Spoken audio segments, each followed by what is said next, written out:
Coming up, let's meet the Silicon Alley fintech and cybersecurity startup HyprKey here at International CES 2015. You're watching YBL TV. George, what is Hyper3? Who is it meant for? What can it offer? Hyper3 is actually a really unique approach towards three-factor authentication.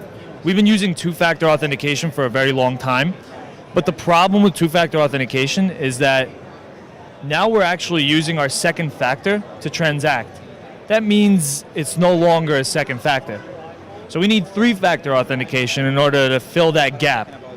Three-factor authentication is what Hyper3 provides, and we try to do it in a very consumer-friendly form factor. It's a Bluetooth low-energy device which generates a token. This token is released by a swipe of your fingerprint. The token travels through the phone and up to the cloud where transactions take place. I'm going to go briefly into how that works. But the main point is it's very inexpensive. We're taking pre-orders for $20 only, and we only hope to get it lower from there. The battery life on this thing, at a use cases of about 5 times a day, you can get over a year of battery life out of it. So we've done our best to keep it as consumer-friendly as possible. It adheres to the back of my phone or my phone case, so it doesn't even feel like a separate device. Credit card payment process, how is it affected? Actually, this is a great question because credit card payments are inherently flawed. We've been using fixed card numbers, static numbers, to represent our credit card identities for a very long time. The problem with that is if that card number is compromised, it can be reused by anyone else. Now, what Hyper3 does is it tokenizes that card so that it's a different token every time I transact. It's easier for me to just give you a quick demo. We have a standard card reader right here. We don't even need to have Hyper3 open. We're going to close the app. Phone's awake. We're going to tap this reader. We see that our cards pop up. At this point, we can choose one of our cards, and we're prompted to swipe.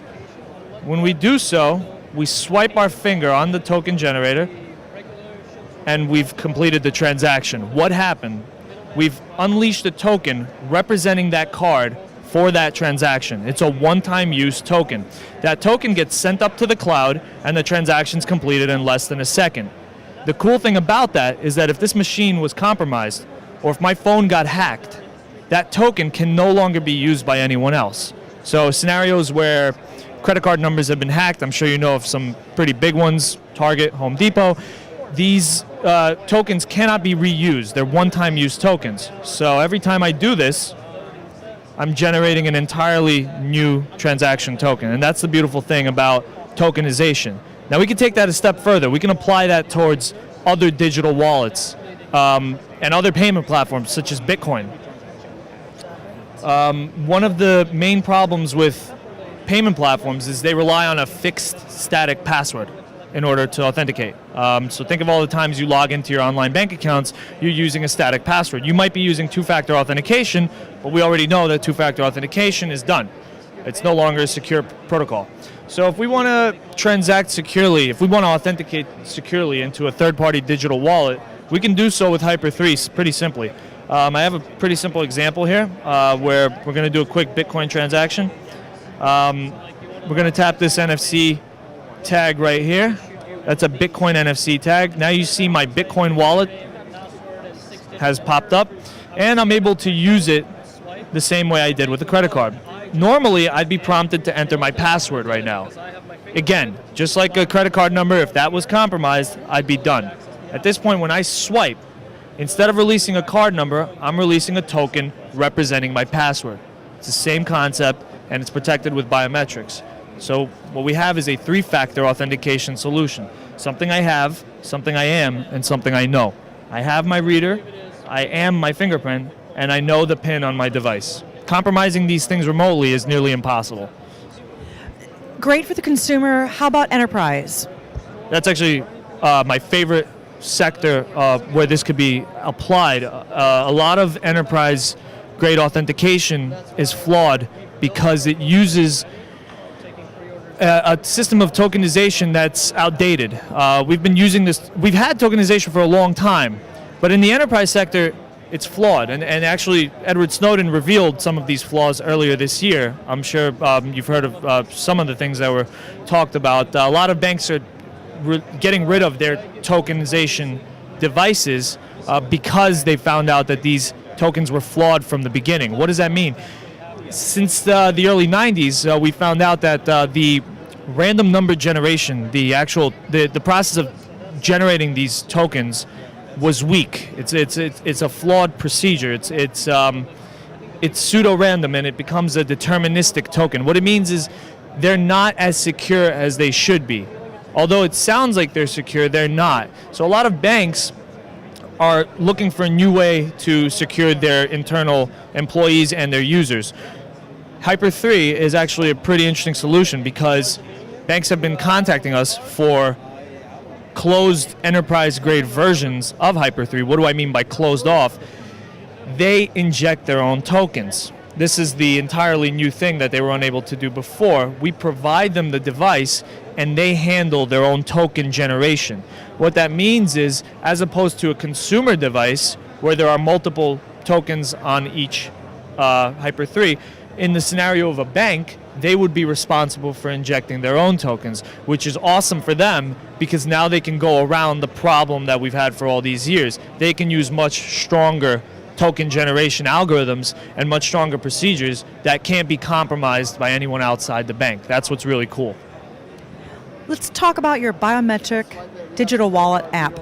Hyper3? Okay, yeah. Hyper3 is actually the first app we're rolling out in May when we launch the first batch of shipments. It's a pretty standard digital wallet, but it's got a little bit of a twist. It's going to support major credit cards and Bitcoin wallets because we feel that the consumer Bitcoin wallet is not really being, nobody's really trying to make it more secure or convenient. And we think that if we do so with this protocol, Bitcoin might actually take off. The problem with Bitcoin is that it's inherently irreversible. People are afraid to use Bitcoin because if your account gets compromised, there's no way to get those back. I know many people who've had their two-factor protected Bitcoin wallets compromised and completely cleaned out. And since it's like digital cash, there's no way to get it back. Now, what we've come up with Hyper3 is a way to use reversible gateways, such as bank cards, to transact with irreversible money, such as Bitcoin.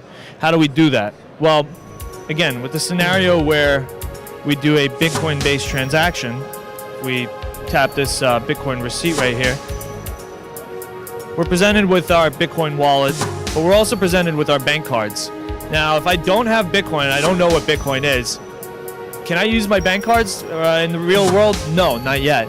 But with Hyper3, you're actually able to do that. I'm going to choose my Visa. When I swipe, I release a token authenticating that transaction, and I've paid in Bitcoin without actually owning Bitcoin. The auto conversion takes place, and I can make transactions with digital currency without actually having any idea how it works or what it is or what it does. That's why so many people are trying to get Bitcoin adoption out there by incentivizing it. Like major companies are giving 10% off discounts if you use Bitcoin. Problem is, nobody really cares for it. But what if I could use it with my cards without actually needing to buy it first? Now we're talking. So that's one of the interesting things that our app's capable of. But as we build out and integrate Hyper3 with other third-party wallets, our intent is to authenticate anything and everything that could formally require a password. Well, I'm impressed. Payment fraud can be so eliminated with your product. We'll see, actually. We'll see if anyone can hack this, and that's where we're headed.